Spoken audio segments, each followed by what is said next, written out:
Vous avez tout essayé pour contrôler votre anxiété, respiration profonde, méditation, thérapie, médicaments. Et pourtant, elle persiste, pulsant, vous poursuivant comme une ombre collée à votre âme.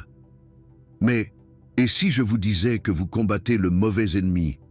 Et si votre anxiété n'était pas un problème à résoudre, mais un appel à entendre? Alan Watts a découvert quelque chose qui a révolutionné sa compréhension de la souffrance humaine. Quelque chose que les médecins ne vous disent pas, que les thérapeutes mentionnent rarement, que notre société préfère ignorer. Votre anxiété pourrait être la chose la plus sacrée qui vous soit jamais arrivée. Je sais ce que vous ressentez en ce moment. Sceptique, peut-être même irrité, pensant que c'est une théorie de plus, jolie sur le papier, mais inefficace en pratique. Parce que vous avez déjà entendu tant de promesses, tant de solutions miracles. Mais restez avec moi, car ce que je vais vous montrer ne vise pas à éliminer votre anxiété. Il s'agit de découvrir pourquoi elle est arrivée jusqu'à vous, et pourquoi tenter de la chasser pourrait être précisément ce qui la maintient en vie. Watts disait que nous sommes comme quelqu'un essayant d'échapper à sa propre ombre. Plus nous fuyons, plus elle nous poursuit. Plus nous luttons contre notre anxiété, plus elle devient puissante. Mais pourquoi? Commençons par une vérité inconfortable. Toutes les méthodes que vous avez apprises pour contrôler l'angoisse ont quelque chose en commun. Elles partent toutes du même postulat, que l'anxiété est ennemie, qu'elle doit être vaincue, contrôlée, réduite au silence. Et si ce postulat était complètement faux, imaginez que votre anxiété est comme une personne frappant à la porte de votre foyer au milieu de la nuit, désespérée, urgente, avec un message vital à vous livrer. Imaginez maintenant qu'au lieu d'ouvrir la porte et d'écouter le message, vous décidez de verrouiller toutes les serrures, de mettre de la musique forte pour étouffer le bruit, de prendre un somnifère pour dormir et faire comme si vous n'entendiez rien. Que se passe-t-il? La personne frappe plus fort, crie plus haut, parce que le message doit être transmis. Votre anxiété fait exactement cela. Chaque fois que vous essayez de la contrôler, de la réprimer et de vous en échapper, elle revient avec plus de force, non pas parce qu'elle est têtue, mais parce qu'elle a quelque chose d'important à vous dire, et vous n'êtes pas à l'écoute. Watts a réalisé cela en observant la nature. Un arbre ne se bat pas contre le vent. Il se plie, il danse avec lui, et plus il est flexible, plus il devient fort. Nous faisons le contraire. Nous nous raidissons, nous résistons, nous créons une guerre intérieure. Et dans cette guerre, c'est toujours notre paix qui perd. Mais quel est le message que votre anxiété essaie de vous livrer? Pour comprendre cela, je dois vous raconter comment Alan Watts en est arrivé à cette découverte. Il n'était pas un gourou serein qui n'a jamais souffert, c'était un homme qui a affronté une dépression profonde, des crises existentielles dévastatrices, des moments où la vie semblait complètement dépourvue de sens. Et c'est justement au fond du gouffre qu'il a découvert quelque chose d'extraordinaire. L'anxiété ne vient pas pour vous détruire, elle vient pour vous éveiller. Pensez-y. Lorsque tout dans votre vie est automatisé, lorsque vous vivez sur le pilote automatique, suivant les attentes de tout le monde, ressentez-vous de l'anxiété? Rarement. L'anxiété surgit lorsqu'une partie de vous sait que vous allez dans la mauvaise direction. Lorsque votre âme perçoit que vous trahissez votre essence, que vous vivez une vie qui n'est pas la vôtre, c'est comme s'il y avait une alarme intérieure qui retentissait en vous. Et plus vous ignorez cette alarme, plus fort elle sonne. Maintenant, vous vous dites peut-être, mais je ressens de l'anxiété même en faisant des choses simples. Acheter du pain, parler à des gens. Comment cela peut-il être un appel spirituel? Voici le secret que Watts a découvert. Notre anxiété quotidienne ne concerne pas les situations externes. Elle concerne la façon dont nous nous rapportons à la vie. Il s'agit de la peur profonde d'être qui nous sommes vraiment. Chaque moment d'anxiété sociale, c'est votre vrai moi qui essaie de s'exprimer, mais qui est bloqué par la peur du jugement. Chaque crise d'angoisse nocturne, c'est votre âme qui crie que vous vivez une vie trop petite pour qui vous êtes vraiment. Chaque préoccupation obsessionnelle, c'est votre intuition qui essaie de vous montrer que vous vous concentrez sur les mauvaises choses. Mais pourquoi est-il si difficile d'accepter cela? Parce que notre culture nous a appris que l'anxiété est synonyme de faiblesse, que les personnes évoluées ne ressentent pas de peur, que si vous étiez spirituellement développé, vous seriez toujours en paix. C'est un mensonge dangereux. Watts disait que l'anxiété est un signe de sensibilité, de profondeur, d'une âme qui refuse d'accepter la superficialité comme destin. Les personnes anxieuses ressentent plus, perçoivent plus, saisissent des nuances que les autres ignorent. Votre anxiété peut être la preuve que vous êtes plus conscient que vous ne le pensez. Mais alors, pourquoi ça fait-il si mal? Parce que vous y résistez, en la traitant comme une ennemie au lieu d'une alliée. Imaginez que vous avez un détecteur de fumée supersensible chez vous. Il se déclenche chaque fois que vous allumez une bougie. Votre réaction pourrait être double. Casser le détecteur, parce qu'il est irritant, ou comprendre que vous avez un système de protection extrêmement efficace. Votre anxiété, c'est ce détecteur supersensible, captant des signaux que les autres ne perçoivent même pas. Vous alertant sur des dangers qui vont bien au-delà du physique. Le problème n'est pas d'avoir ce détecteur. Le problème est de ne pas savoir interpréter les alertes. Et nous voici au point crucial qui a changé la vie de Watts et qui peut changer la vôtre aussi. L'anxiété s'arrête lorsque vous cessez de fuir, non pas parce que vous l'avez vaincue, mais parce que vous avez enfin pris le temps d'écouter ce qu'elle a à vous dire. Watts a fait une expérience radicale. Au lieu de lutter contre son angoisse existentielle, il s'y est complètement abandonné. Il a cessé de résister. Il a cessé d'essayer de s'échapper. Et il a découvert quelque chose d'étonnant. Lorsque vous cessez de résister à l'anxiété, lorsque vous vous y abandonnez vraiment, elle se transforme. Elle ne disparaît pas. Elle se transforme en quelque chose de complètement différent. En compassion, en sagesse, en une connexion profonde avec le mystère de l'existence. Parce que l'anxiété, au fond, c'est la peur de l'inconnu, la peur du changement, la peur de lâcher des contrôles que nous n'avons jamais vraiment eus. Mais lorsque vous embrassez cette peur, lorsque vous vous permettez de ressentir pleinement l'incertitude de la vie, quelque chose de magique se produit. Vous découvrez que vous avez toujours été plus grand que vos peurs. Non pas parce que vous les avez vaincues, mais parce que vous avez appris à danser avec elles. Maintenant, vous vous demandez peut-être comment faire cela en pratique. Comment cesser de résister à l'anxiété sans être consumé par elle? Alan Watts a développé ce qu'il appelait la sagesse de l'incertitude. La capacité de trouver la paix précisément dans l'incertitude, de trouver la force dans la vulnérabilité. Mais avant de vous montrer comment appliquer cela, je dois vous parler de la découverte la plus profonde que Watts a faite. Quelque chose qui va changer complètement votre perspective sur ce que signifie être anxieux. Alan Watts a découvert que l'angoisse existentielle n'est pas le signe que quelque chose ne va pas chez vous. C'est le signe que quelque chose est en train de s'éveiller en vous. Et cet éveil pourrait être la chose la plus terrifiante et la plus libératrice que vous n'ayez jamais vécue.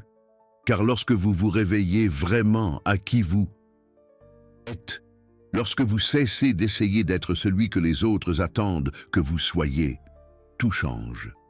Vos relations changent, vos objectifs changent, votre façon de voir le monde change, et votre anxiété, elle ne disparaît pas. Elle se transforme en votre boussole spirituelle, vous guidant vers une vie qui est véritablement la vôtre. Mais il existe un secret concernant ce processus de transformation que peu de gens connaissent. Un paradoxe que Watts a découvert en observant la nature de l'esprit humain Plus vous essayez de forcer cet éveil, plus il s'éloigne de vous. Et plus vous vous abandonnez au processus, plus rapidement il se produit. C'est comme essayer d'attraper sa propre ombre. Impossible. Mais lorsque vous cessez de la poursuivre, elle est toujours là, connectée à vous. L'anxiété fonctionne de la même manière. Lorsque vous cessez d'essayer de l'éliminer, elle révèle sa véritable nature. Non pas comme une ennemie, mais comme une maîtresse. Et la première leçon qu'elle vous enseigne est celle de l'illusion du contrôle. Vous réalisez que vous n'avez jamais eu de contrôle sur vos pensées.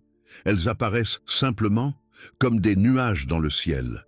Vous réalisez que vous n'avez jamais eu de contrôle sur vos sentiments. Ils surgissent, persistent, disparaissent, suivant une intelligence qui dépasse largement votre volonté. Vous réalisez que vous n'avez jamais eu de contrôle sur les circonstances de la vie. Elles s'écoulent, changent, évoluent, indépendamment de vos plans. Et paradoxalement, lorsque vous acceptez ce manque de contrôle, vous trouvez une liberté que vous n'auriez jamais imaginée possible, parce que vous cessez de dépenser de l'énergie à lutter contre des courants plus forts que vous, et vous apprenez à naviguer avec eux. Watts appelait cela le Wu Wei, l'action sans effort, l'art d'agir en harmonie avec le flux naturel de la vie. Ce n'est pas de la passivité, c'est de la sagesse. Savoir quand pousser et quand s'abandonner, quand agir. Et quand simplement être, et votre anxiété devient la professeure parfaite de cette sagesse. Chaque fois qu'elle surgit, elle vous montre où vous essayez de contrôler l'incontrôlable, où vous résistez à ce qui doit être accepté, où vous luttez contre le flux naturel de votre propre évolution. Mais voici la partie la plus profonde de la découverte de Watts, celle que peu de gens comprennent complètement. L'anxiété ne concerne pas seulement vous, elle concerne quelque chose de beaucoup plus grand. Il s'agit de l'éveil de la conscience humaine dans son ensemble. Il s'agit de l'évolution spirituelle de notre espèce. Nous vivons une époque de transition. De vieux paradigmes sont en train de mourir. De nouvelles manières d'être humain sont en train de naître. Et des personnes sensibles comme vous sont les premières à sentir cette transformation. Comme des canaris dans une mine de charbon, captant des changements qui ne sont pas encore visibles pour tous. Votre anxiété peut être la preuve que vous faites partie de l'avant-garde de cette évolution. Un pionnier naviguant sur des territoires inexplorés de la conscience humaine. Et comme tout pionnier, vous vous sentez parfois perdu, seul. Vous vous demandez si vous allez dans la bonne direction. Mais vous y êtes, votre anxiété en est la preuve.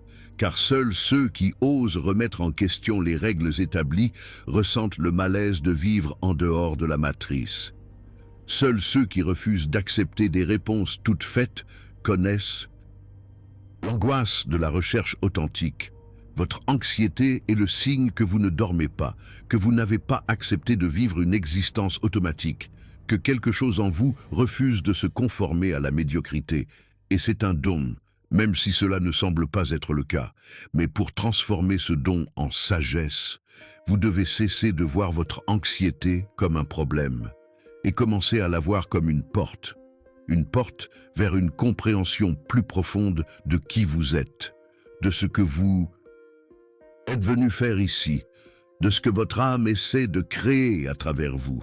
Et lorsque vous franchissez cette porte, lorsque vous entendez enfin le message que votre anxiété essaie de vous transmettre, tout commence à avoir un sens. Mais franchir cette porte exige du courage, le courage de lâcher prise sur de fausses certitudes, de remettre en question des vérités héritées, de faire confiance à une sagesse qui dépasse l'esprit. Et c'est exactement ce qu'Alan Watts a découvert sur la nature de l'éveil spirituel, qu'il ne se produit pas malgré notre vulnérabilité, il se produit à travers elle. La vulnérabilité n'est pas l'opposé de la force spirituelle. C'est son origine. Car lorsque vous êtes vulnérable, lorsque vous avez peur, lorsque vous n'avez plus de masque pour vous cacher, vous trouvez enfin qui vous êtes vraiment.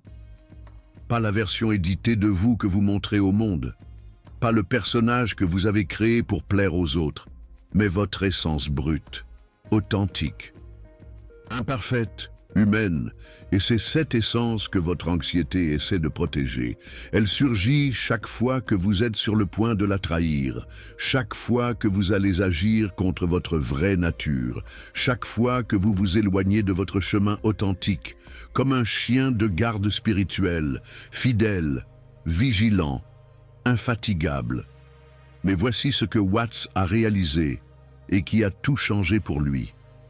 Vous n'avez pas besoin d'éliminer le chien de garde. Vous devez comprendre pourquoi il aboie. Permettez-moi de vous raconter comment cette découverte s'est produite dans la vie de Watts, car ce n'était pas de la théorie, c'était une expérience pure. À 40 ans, Watts était au sommet de la réussite. Auteur célèbre, conférencier très demandé, considéré comme l'un des plus grands spécialistes de la philosophie orientale en Occident. Extérieurement, tout était parfait. Intérieurement, un chaos absolu. Il se réveillait chaque matin avec un sentiment de vide qu'aucun succès ne pouvait combler, une anxiété existentielle qui l'accompagnait comme une ombre, toutes les techniques qu'il enseignait aux autres, la méditation, la pleine conscience, l'acceptation, rien ne fonctionnait pour sa propre angoisse. Et plus il essayait d'appliquer ces techniques à lui-même, plus cela empirait. C'est alors qu'il a eu une perception dévastatrice. Il utilisait la spiritualité comme échappatoire, comme une autre forme de contrôle, comme une tentative de devenir une version meilleure de lui-même. Mais et s'il n'y avait rien à réparer? Et si son anxiété n'était pas une preuve d'échec, mais d'authenticité? Ce soir-là, il a fait quelque chose de radical. Il a cessé d'essayer d'être spirituel. Il a cessé d'essayer de méditer l'anxiété. Il a cessé d'essayer de devenir plus sage. Et il s'est simplement permis d'être humain. Complètement, sans réserve. Il a ressenti toute l'anxiété, toute la peur, toute l'incertitude, sans essayer de les changer, sans les juger, sans y échapper. Et quelque chose d'extraordinaire s'est produit. Pendant un instant, la frontière entre lui et l'anxiété a disparu. Il n'y avait pas lui d'un côté et anxiété de l'autre. Il n'y avait que de l'expérience pure, la vie qui se déroule, sans résistance, sans division, pas de guerre intérieure. À ce moment-là, Watts comprit quelque chose qui révolutionna sa vie. L'angoisse existentielle n'était pas son ennemi. Elle faisait partie intégrante de lui. Comme les vagues font partie de l'océan, comme les nuages font partie du ciel, on ne peut pas avoir d'océan sans vagues, on ne peut pas avoir de ciel sans nuages, et on ne peut pas avoir une vie pleine sans inclure toute la gamme des expériences humaines, y compris l'angoisse. Mais notre culture nous a appris à voir les émotions comme des problèmes, surtout les émotions inconfortables. La tristesse est une dépression qui doit être traitée. La colère est une agressivité qui doit être contrôlée.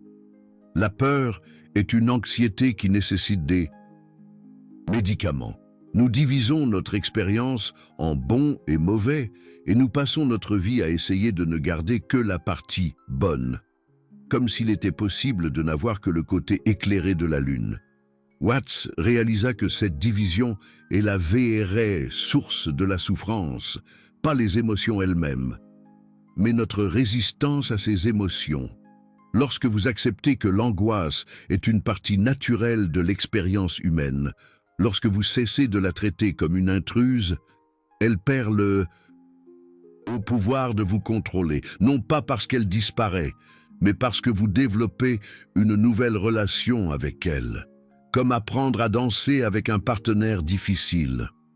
Au début, vous marchez sur les pieds, mais avec le temps et la pratique, vous trouvez l'harmonie. Votre angoisse devient une partie de la danse de votre vie, pas toute la musique, mais une note importante dans la symphonie. Maintenant, vous vous dites peut-être « c'est beau en théorie », mais comment ça marche dans la pratique? Comment puis-je développer cette nouvelle relation avec mon angoisse? Watts a créé ce qu'il appelait l'observation sans jugement, une façon d'être présent avec votre expérience sans essayer de la changer. C'est différent de la pleine conscience traditionnelle, car il n'y a pas d'objectif, cela n'essaie pas de vous mener quelque part. C'est simplement être avec ce qui est, comme s'asseoir au bord d'une rivière et observer l'eau qui coule. Vous n'essayez pas de contrôler le courant, vous ne jugez pas si l'eau est trop rapide ou trop lente. Vous observez simplement. Avec l'angoisse, c'est pareil. Vous observez les sensations dans votre corps, les pensées qui surgissent, les émotions qui traversent votre être, sans essayer de les réparer, sans essayer de les expliquer, simplement en étant témoin. Et quelque chose d'intéressant se produit lorsque vous faites cela. L'angoisse commence à révéler son intelligence cachée. Vous réalisez qu'elle n'apparaît pas de manière aléatoire. Elle a des schémas, elle a un but, elle a de la sagesse. Elle apparaît lorsque vous êtes sur le point de prendre une décision qui n'est pas la vôtre. Elle s'intensifie lorsque vous vivez une vie qui ne correspond pas à vos valeurs. Elle diminue lorsque vous êtes aligné avec votre vérité, comme un système de navigation interne, vous guidant toujours vers la maison, vers celui que vous êtes vraiment. Mais pour entendre cette orientation, vous devez cesser de considérer l'angoisse comme un échec et commencer à la voir comme une information, des informations sur ce qui fonctionne dans votre vie et ce qui ne fonctionne pas, des informations sur les relations qui vous nourrissent et celles qui vous drainent, des informations sur les environnements où vous fleurissez et où vous dépérissez. Votre angoisse est comme un détecteur d'authenticité, toujours actif, toujours précis, vous montrant toujours lorsque vous vous éloignez de celui que vous êtes venu être. Et plus vous apprenez à déchiffrer ces signaux, plus elle devient votre allié au lieu de votre adversaire. Mais il y a un niveau encore plus profond dans cette découverte, quelque chose que Watts a réalisé en observant des mystiques de différentes traditions. L'angoisse ne concerne pas seulement votre vie personnelle, elle concerne votre connexion avec quelque chose de plus grand. Les personnes profondément spirituelles rapportent fréquemment des périodes d'angoisse intense avant de grandes ouvertures de inconscience, comme si l'âme savait qu'une transformation arrive et que l'ego était terrifié par la possibilité du changement. L'angoisse devient le signe que vous êtes au bord d'un nouveau niveau d'être, prêt à lâcher les vieilles versions de vous-même et à embrasser des possibilités que vous ne pouvez pas encore voir, comme une chenille avant de se transformer en papillon. Le processus est inconfortable, effrayant, complètement désorientant. Mais il est nécessaire car vous ne pouvez pas vous transformer et rester le même en même temps.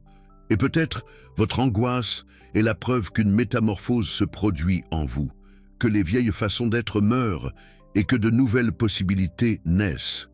Watts disait que résister à cette transformation, c'est comme essayer d'empêcher une rivière d'atteindre la mer.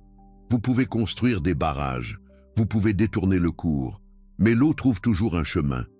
Votre véritable essence trouve toujours un moyen de s'exprimer et l'angoisse est souvent le premier signe que ce processus a commencé. Mais voici la partie la plus difficile et la plus libératrice. Vous ne contrôlez pas quand cette transformation se produit, ni comment elle se produit, ni en quoi elle vous transformera. Vous pouvez seulement vous abandonner au processus, faire confiance à l'intelligence qui orchestre votre évolution. Comme une femme en travail, elle ne contrôle pas quand l'enfant va naître. Elle peut seulement coopérer avec les contractions. Respirer à travers la douleur, faire confiance à son corps qui sait ce qu'il fait. Votre angoisse est les contractions de l'âme, douloureuses, intenses, mais nécessaires à la naissance de celui que vous êtes en train de devenir.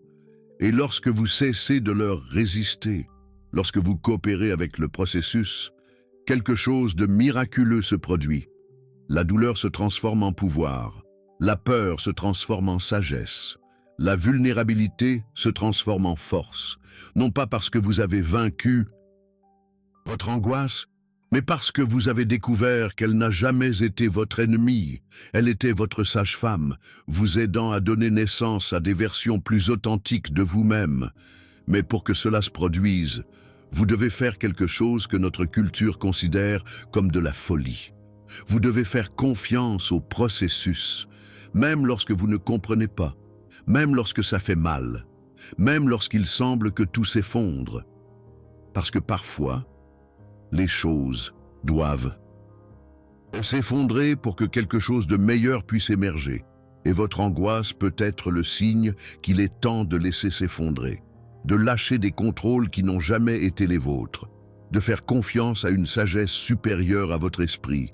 Watts a découvert cela de la manière la plus difficile. Il a perdu son mariage, sa carrière, sa réputation.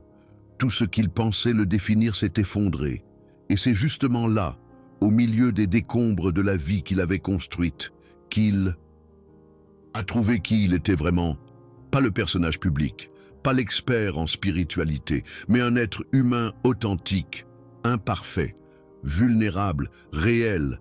Et il a découvert que cet être humain imparfait était infiniment plus intéressant que le personnage parfait qu'il essayait de représenter. Son angoisse avait été l'appel à cette authenticité tout le temps. Mais il était trop occupé à essayer de la faire taire pour entendre le message. Et peut-être est-ce ce qui vous arrive aussi. Peut-être que votre angoisse est l'appel à cesser de jouer des rôles, pour cesser de tenter d'être celui que les autres attendent, pour commencer à vivre une vie qui est véritablement la vôtre. Mais cela exige du courage, car l'authenticité n'est pas confortable, elle n'est pas sûre, elle n'est pas prévisible. C'est comme naviguer en haute mer, sans carte, sans garantie, se fiant uniquement à sa boussole intérieure et votre angoisse existentielle. C'est précisément cette boussole. Elle pointe toujours vers le nord, véritable de votre âme. Elle vous guide toujours vers votre foyer, vers celui que vous êtes venu être dans cette vie. Mais vous ne le découvrez que lorsque vous cessez de tenter de briser la boussole et que vous commencez à apprendre à la lire. Lorsque vous cessez de voir l'anxiété comme un signe que quelque chose ne va pas et que vous commencez à la voir comme un signe que quelque chose est en train de s'éveiller. Quelque chose de puissant, quelque chose d'authentique, quelque chose que le monde a besoin de voir. Car votre angoisse n'existe pas dans le vide. Elle existe parce que vous avez quelque chose d'unique à apporter, quelque chose que vous seul pouvez donner. Et chaque fois que vous essayez d'être moins que cela, chaque fois que vous essayez de vous cacher, et chaque fois que vous essayez d'être sûr au lieu d'être vrai, elle vous le rappelle. Avec urgence, avec insistance, avec un amour féroce, parce que le monde n'a pas besoin d'une copie de plus. Il a besoin de l'original. Il a besoin de vous, étant complètement vous. Et votre angoisse, c'est l'alarme qui se déclenche chaque fois que vous l'oubliez. Alors, la prochaine fois qu'elle surgira, au lieu d'essayer de la réduire au silence, essayez de poser une question différente. Non pas « comment faire pour qu'elle s'arrête ?» mais que cherche-t-elle à me montrer? Non pas « pourquoi cela m'arrive-t-il ?» mais « à quoi cela sert-il ?» Non pas « comment puis-je réparer ça ?» mais « comment puis-je coopérer avec ça ?» Et lorsque vous posez ces questions, lorsque vous écoutez vraiment les réponses, votre angoisse commence à révéler son vrai visage. Non pas comme une ennemie, non pas comme une maladie, non pas comme un échec, mais comme la gardienne de votre authenticité, comme un appel au foyer, comme une invitation à une vie qui vaut la peine d'être vécue. Et vous réalisez que vous n'avez jamais eu besoin de la vaincre. Vous aviez seulement besoin de la comprendre, parce qu'elle n'a jamais essayé de vous détruire. Elle a toujours essayé de vous libérer.